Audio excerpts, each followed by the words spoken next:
Aloha, y'all. It is Thursday, the 5th of November.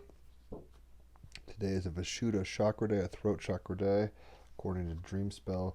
And that Dreamspell day, today, the number over 5th, is Red Cosmic Dragon Guided by Life Force. So if you're going to be doing chakra work, do all the chakras typically, but Vishuddha chakra is today what to focus on: speaking truth, hearing truth, right? Vishuddha chakra. Do the mantras, do the mudras, and watch the magic happen. Let's go ahead and get some cards. I just finished the first Harry Potter book with my fiance. Got me a little verklempt. Love that shit. Binging also Miyazaki films. Can't complain. The sun is in Scorpio, the moon is in Cancer, so no wonder I'm just getting emotional. A lot of watery stuff's going on. Mercury's in, it's gone direct, right, in Libra, which is also where Venus is. Mercury and Venus are in Libra. Mars is in retrograde in Aries. Let's go ahead and pull some cards. So, what wants to pop today? On this Thor's Day, we've got the Two of Wands. I am reading about Harry Potter and wands. So, this is interesting, just for where I'm at in my own life. And with so much Libra, Venus and Mercury in Libra, this is about decisions, right? So the Two of Wands is gaining perspective, waiting for the right moment, drafting plans, and looking out to the future. Two of Wands, I dare to choose. The Two of Wands represents the desire for powerful discovery, a willingness to risk life and limb to gain an exceptional perspective, scaling new heights, commanding the best vantage point. You need to gain a greater perspective on a particular project, relationship, or life situation in order to inspire some form of a possible resolution and subsequent next steps. It may also indicate a higher purpose or cause is calling you into action. You need to find your bearings and plan your moves towards it. In this card, a character, identity hidden, is precariously balanced on a pinnacle of an incredibly tall building, which he has just scaled with phenomenal agility and athleticism. He clasps two wands that look to set off to roar into the sky. From his towering perch, he can see across a vast distance below. A settlement built in some great circle is below him. The two wands gather power and momentum, asserting a force which wants to be released into the space around them to find their destination. He faces a choice. Will he allow them to lift him off the summit and propel him somewhere unknown, trusting their guidance? Or will he hold on to them and wait until he has a proper fix on the direction he wants them to power him towards? All-seeing eyes, an alien presence has arrived, and he has not yet realized this higher intelligence is right behind him. One has to wonder whether this fleet of UFOs are an emissary carrying a great promise, or does it pose a threat? They symbolize the astonishing present potential and revelations displayed in front of us that are neglected because we are so otherwise preoccupied. The possibility of something truly amazing is as yet unnoticed. He is obviously on a covert mission, not wishing to be recognized. We can assume he is acting for either self-interest or for a higher cause, where both possibilities involve some risk if he is recognized. And so we revisit the moment of choice: to fly with the force of both wands, ideas that have their own intrinsic energy, or should he hold on and use that energy to plan and execute the next phase of his adventure? The moment of decision: two pathways: to direct with one's own will, or be directed by the will of something else.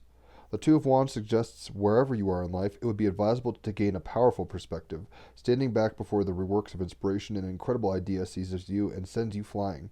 Review your position. Can you see the landscape ahead, the trajectory of this possibility, or does there need to be much more research before you embark on something new? There is tremendous advantage in taking the time to see and investigate the bigger picture. Scorpio Sun is about investigating and looking into things. Understanding the topography of your life, your goals and dreams, spanning across time and space. The possibility is absolutely present for you to reach previously unimaginable heights with your ideas and sense of purpose. So, Two of Wands, gaining perspective, waiting for the right moment, drafting plans, looking out to the future. It reminds me of a lot of things. Even in the first Harry Potter book, it's like Snape seems to be working covertly for Harry's benefit, but no one, even including in Harry, doesn't seem to buy that.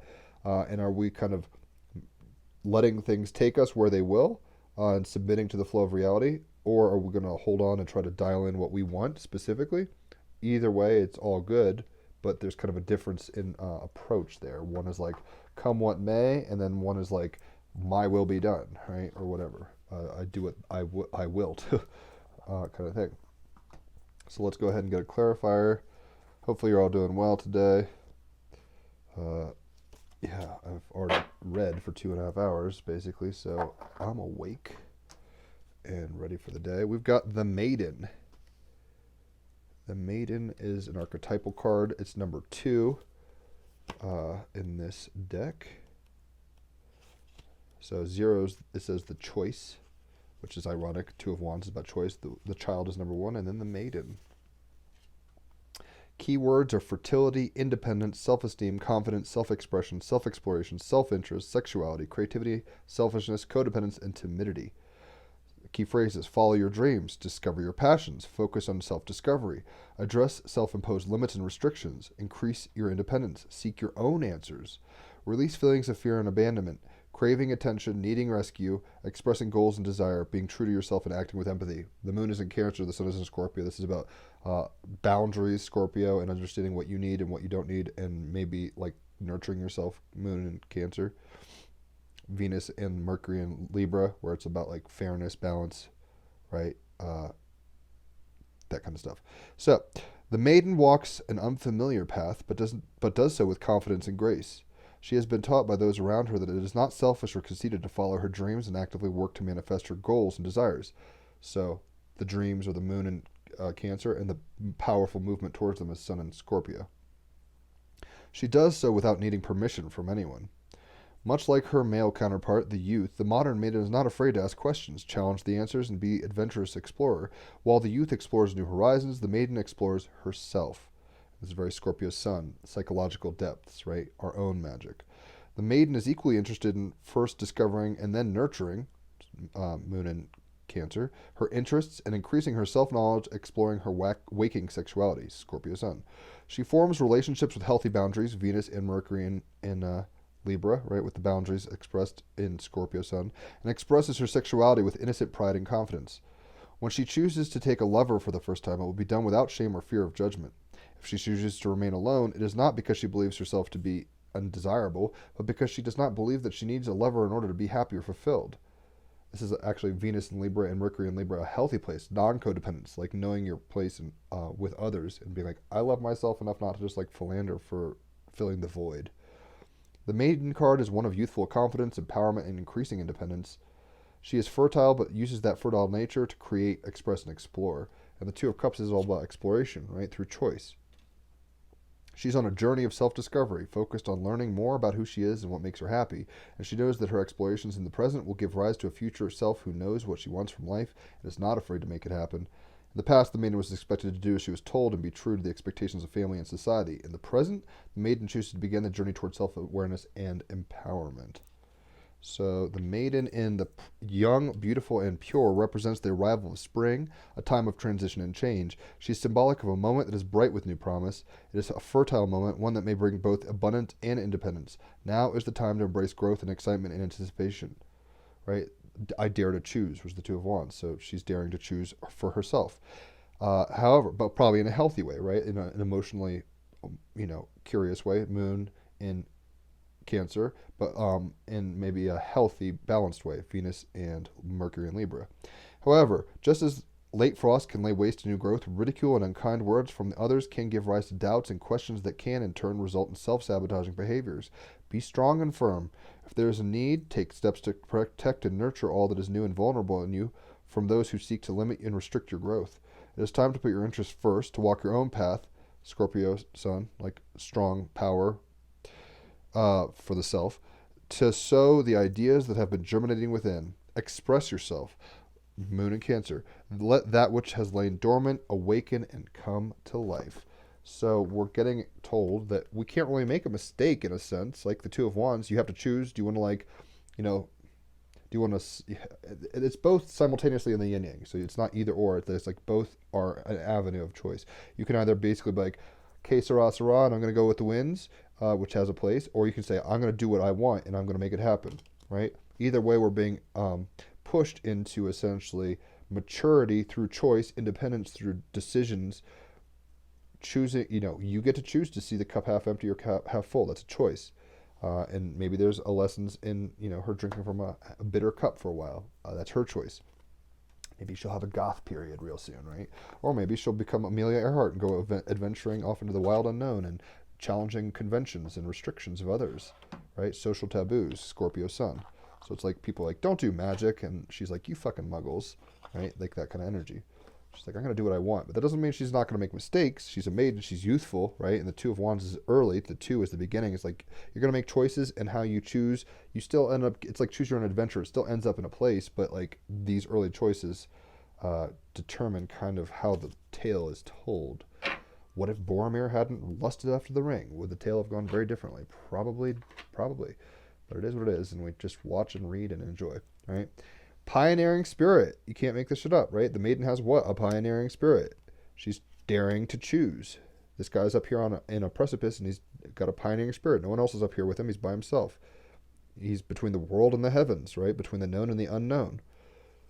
And that is a place of empowerment. That's a place where we find ourselves always, continually. There's definitely parts of life. There's a rabbit even. TEAMrabbithole approved. So the pioneering spirit, Lyra, past timeline, number 11. Let's see what this has to say.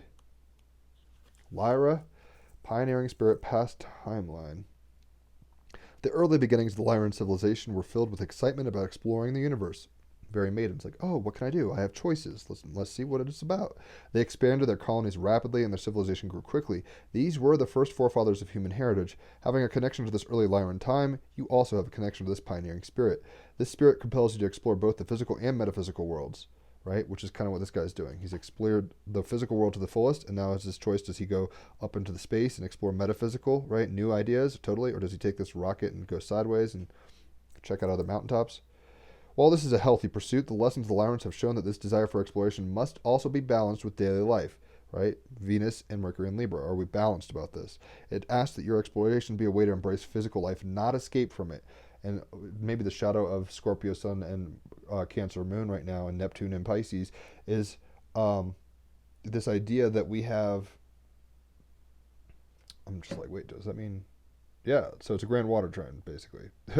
Maybe not exact right now, but that's what's going on. So, are we escaping? Are we fantasizing? Are we taking life fully? Are we living it, embracing it as a dream we have a power through? Do we say, oh my gosh, I just have to watch it unfold? Everybody's got different proclivities. Hit me up for a reading for your chart or through cards. I can kind of tell you what's going on for your designs. So you can make more informed choices, right? Two of Wands, daring to choose to be who you are, as opposed to being what your shadow is, moving into your gifts and cities. But yeah, this is, embrace physical life, don't escape from it. Even if this is a holographic dream and it doesn't matter ultimately, like we're still a part of it. You don't just like, if you're playing a video game, you don't just like let it sit there. Like that's when all the, maybe sometimes, and there's interesting levels to that, where in Grand Theft Auto, you hear people walking by and saying weird things to you. Oh, when you don't interact with the game, but you're not here to be an NPC. You're here to play the game, not to just not play. You can want to have a detached way about it and not commit so fully that you think that's all there is, but we're here to participate. The text for this card pretty much says it all. It refers to the beginnings of the first star family directly related to our development on Earth, the Lyrans, and this is Two of Wands, the spirit being developed on even Earth, between Earth and sky here, making choices. The maiden, she's beginning her development on what? In a forest, Earth, right? So, very resonant there. It particularly refers to the first era of their development when they were a young species and had many lessons to learn. The maiden. The Lyrans are our oldest forefathers. In this past era, they were extremely focused in reality and not very interested in spiritual development. In some ways, they were young and immature, as most young species are. But qualities of young civilizations can be negative or positive depending on how these qualities are expressed. A pioneering spirit can be a wonderful quality when used with responsibility and integrity. It can also be a negative quality when used immaturely, with ignorance, or without integrity. Thus, it becomes important to look at the rest of the cards, read it to see how to interpret it, and follow your intuition. Usually, this card comes up for people who have had lives in Lyra during this era and are now here to apply those lessons. Perhaps you are being asked to take risks and become a spiritual pioneer in your life a little bit more. Perhaps you're the pioneering or perhaps the pioneering aspect of your nature needs to be balanced with responsibilities in your life on Earth as a human. Open yourself to further guidance from the messages of this card and see where your insight takes you. So it's like, sometimes people are just playing it too safe, right? And they need to like step out and stretch, right? Like the maiden stretching out her legs. Or this guy's taking some stretches. Sometimes maybe we're saying like, oh my gosh, spirit has my back, and then we just don't do anything, right? Hence the term God helps those who help themselves in a way. It's a balance. Venus and Libra, Mercury and Libra, it's both. So take initiative, but don't do so, and you will do so foolhardily and like foolishly at times, the maiden, but dare to choose. Like you didn't come here just to watch life pass by and worry. Jesus is always saying, fear not, fear not. Worry doesn't add a single day to your life. Like it's written in the Lamb's Book of Life, right? Or in a Christian sense, it's like what's to be will be, que sera, sera.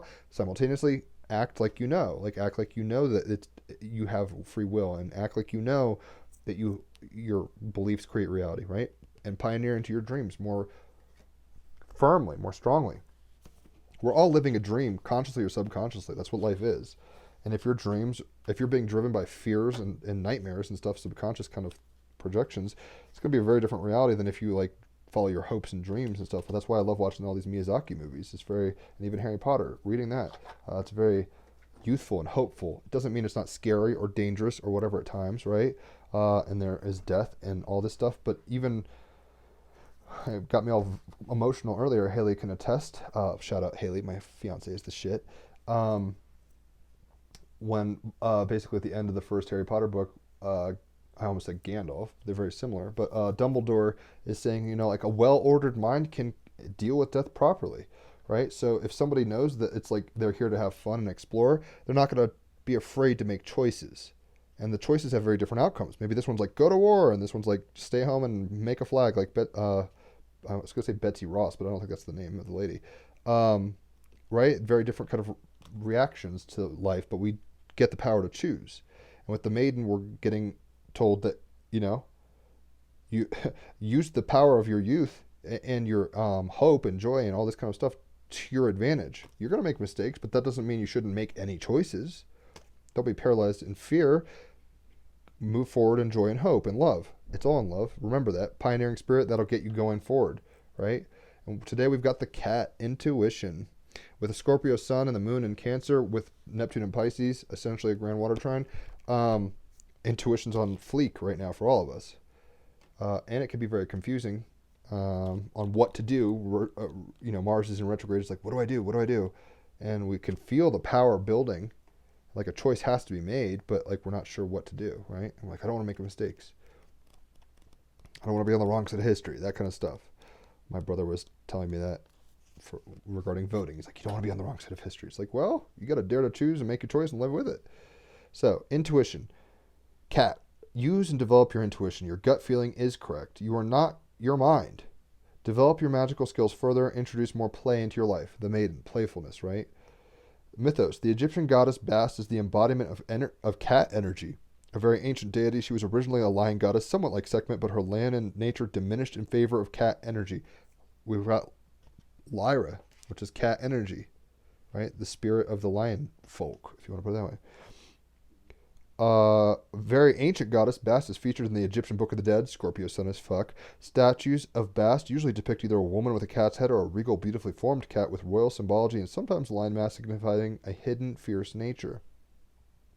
Bast offered protection to her worshippers in everyday life rather than in battle, as this was Sekhmet's role, and she was the goddess who helped bring messages and guidance through intuition. Once again, moon in Cancer, super intuitive. The moon is exalted in Cancer. It's the most intuitive, right? And Scorpio is about seeing through the veil and seeing the magic and getting the deeper psychological picture of what's going on intuitively. Bast also demonstrated a loving, playful energy, the maiden. The historian Herodotus traveled to Egypt in the 5th century BC and told of his experience at the festival of Bast at the riverside town of Bubastis. He spoke of people traveling down the river by small boat and playing and jesting with other people on the shores they passed. Once they reached the temple, they, quote, make a festival with great sacrifices, and more wine is drunk at this feast than in the whole year, end quote. Sounds like a lot of fun. In ancient Egypt, domestic cats were very much a part of city and family life. Moon in Cancer, it's like your family. In a time when plague and disease could not easily be halted and could easily spread, death, Scorpio sun, was like not understood that well, the services of a fine feline hunter were appreciated. Cats became symbols of protection and royalty, and were even mummified as companions and protectors of the dead in the afterlife. The afterlife, magic, all that kind of stuff. Scorpio Sun, but cooperate. It's a cooperative, right? Venus and Mercury in Libra. In Norse mythos, cats famously pulled the goddess Freya's chariot, surely an activity not for beginners. Cats have always been associated with the witchcraft of many traditions, especially in Europe. It was said that a black cat could give you good or bad luck depending upon your culture, and that cats are able to see spirits and travel between the world of dead and living at will. Sun in Scorpio, Moon in Cancer, Neptune in Pisces. It is this association that made cats a target for burning and killing in the Middle Ages and encouraged the plague that was spread by fleas carried on rats. The bubonic plague happened because people let their fears, Scorpio Sun, let them kill cats, basically, out of fear. The animal. Next to dogs, cats are the most popular domesticated companion animal. I say domesticated lightly because scientists believe they haven't quite completed the domestication cycle as yet, since they tend to survive well on their own in colonies and still retain a very independent nature. Humans have been a part of cat life for excess of 10,000 years, according to the latest archaeological information. They were invited in not just because of their appearance, but because of their abilities as mousers. The Egyptians loved their house cats so much that if they died, they would be an official period of mourning that included eyebrow shaving, and the cat would be mummified and taken to Bubastis. Cats come in all shapes and sizes, and humans have spent a lot of time honing and creating specific breeds. However, from Siamese to Maine Coon, they are all feline and are scientifically known as Felis catus. Cats are small but athletic and are able to jump great distances. They are hypercarnivores and use a variety of vocal sounds and purring to the delight of humans and other cats. Scientists are still debating about the evolution of the purr, but I think that most cat owners would understand that it encourages us to give them more of the treatment that makes them purr in the first place. In the main, it is a sign of contentment and happiness. Cat magic. Cat magic can be used in a variety of ways, including to increase happiness, curiosity, a sense of play, and lightness, and somewhat paradoxically, so on the one hand, the Maiden card, when we may be wanting to connect with someone who has passed, Sun in Scorpio, Moon in Cancer.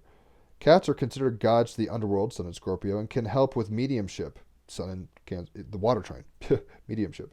If you have a cat yourself, it is said that you have the blessing of any goddess who loves cats, and so this can only enhance your life. Symbology is almond-shaped eyes, woman with cat's head, chariots pulled by cats, vertical people, black cat. Status is of least concern.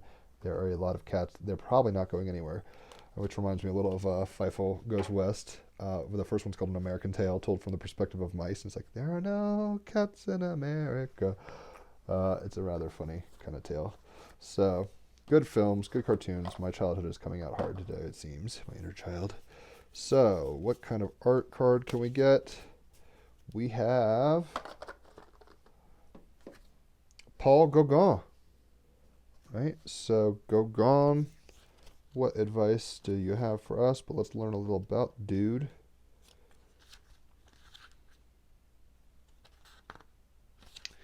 So, notorious carouser, Scorpio Sun, Mercury and Venus in Libra, like flirt and sexual promiscuity. Notorious carouser Paul Gauguin once roomed with Vincent van Gogh, but after a competitive game of who's more intolerable, the two broke up forever.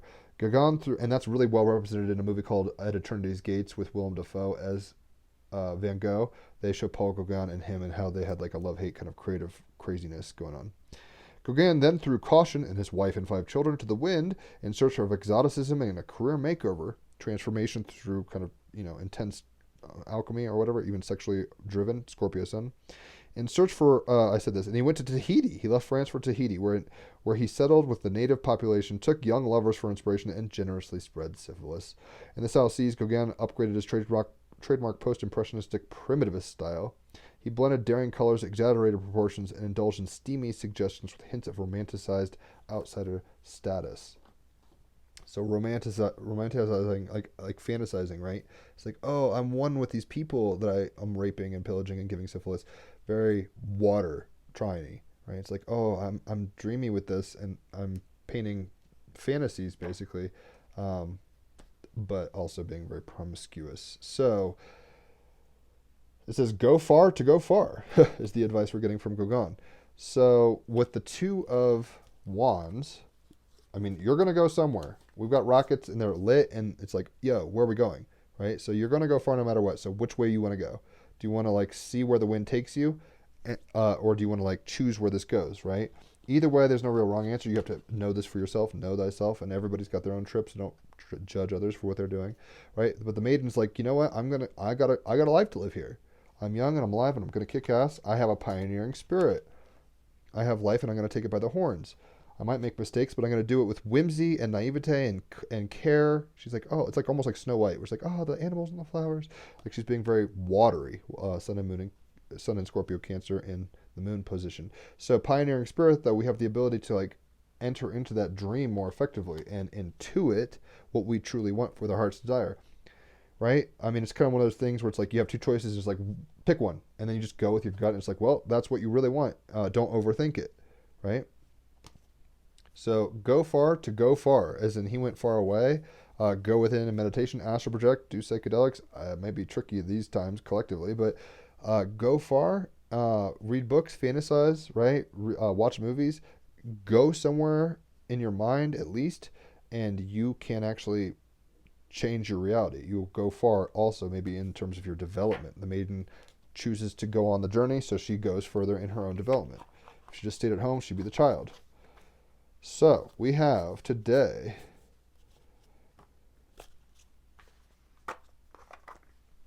as the stone, and we can quantumly entangle with this copper. What it is, if you're thinking, but copper isn't a crystal, indeed you are a genius. Copper is a metal, but it's such a powerful energy conductor and component of so many of your favorite stones, chrysocolla, malachite, turquoise, etc. It has to make the cut. Who needs it? Anyone who needs the proverbial defibrillator pads. Where to put it?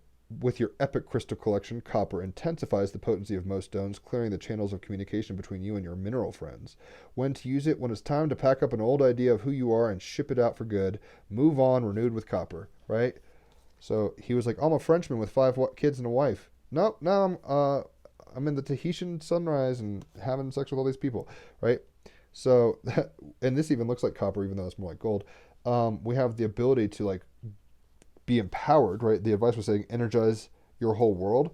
That's the Two of Wands. Like the world is being energized right now, no matter what. There's power with our decisions, and we need to feel like a power in our blood, and essentially the youth of life. Be like, wow, we chose to be here right now. It's the birth of a new aeon.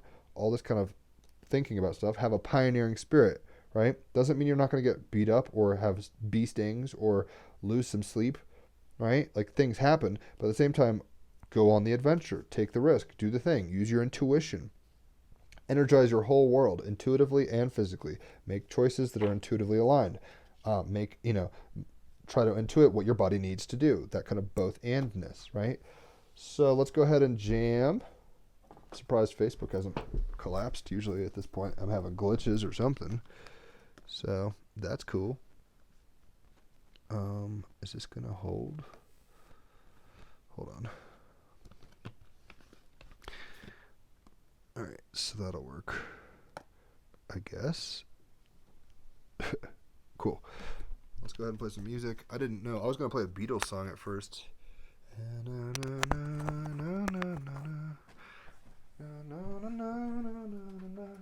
But I'm not gonna. So, let's play some music. But the Two of Wands signifying movement, and it's the kind of movement of the interior universe, in that being that there's basically a grand water trine, like we can make choices that are helpful intuitively. Like go with your gut. I'm really glad I'm reading Harry Potter and watching Miyazaki. That's making me feel a lot better about reality, even though that's not like, spreading democracy or anything like that. It's helping my inner child. And you got to do what helps your maiden, your inner child. So, Two of Wands.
is the Two of Wands. We have choices, right?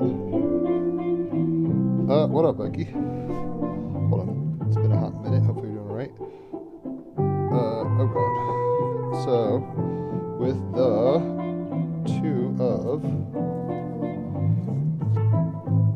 Two of Wands, we have the ability to choose powerfully. And bottom line, we're going to be able to come from a place of spirit. We have to be using our intuitions, though, right? Intuiting which choice to make. Both are going to have plenty of logic and reasons behind them. Oh, this is why I should stay here and do this with my life. Oh, this is why I should go travel and do this with my life. Either of them are okay. Both are saying make a choice now because the opportunities might pass, right? So you have to kind of commit to the journey of the maiden in the sense that she's willing to step out on a limb, right? As Gauguin would say, go far to go far. She's willing to go the distance. So is he, right? You have to choose, dare to choose. Use that pioneering spirit to go and find new domains. It's all, the farther you travel, the less you really know. This is where your heart and your mind are willing to go. You don't even necessarily have to physically go anywhere. But use your intuition. And what with the sun in Scorpio, moon in Cancer, Neptune in Pisces, we have the ability to psychically energize our whole world. Copper. So try to be making decisions from a place of your highest integrousness. There's things you're not even aware of, magic, beings, destinies that you're not even paying attention to. You're worried about down here, and you're trying to make decisions. Try to integrate that too. Try to be aware of stuff beyond just what's in front of you. She's looking down at the rabbit, and it's like, oh, look, you can go totally down this road. But she's like, I'm looking at the flowers and the rabbit here, right? But she can go the distance. She can go far to go far, right? She can go check out what's down that path. He can go check out whichever way these rockets are going to be taking him, right? The pioneering spirit is going to take you there. But use your intuition. Don't just make choices off of pure logic. You want to use your heart as much, if not more, than your head, and energize your whole world with copper, which is a cool looking little metal. So hopefully that makes sense. We had a great podcast yesterday, and we've had a couple of really good ones actually. Not that they're ever bad, but it's just fascinating and mind-numbing. Today we have a podcast, a group chat actually with a few individuals who don't know each other that should be good. Kind of sovereignty is the episode, I think, the topic. And how to make choices, right? How to make choices that are authentic to us authentic to our journey.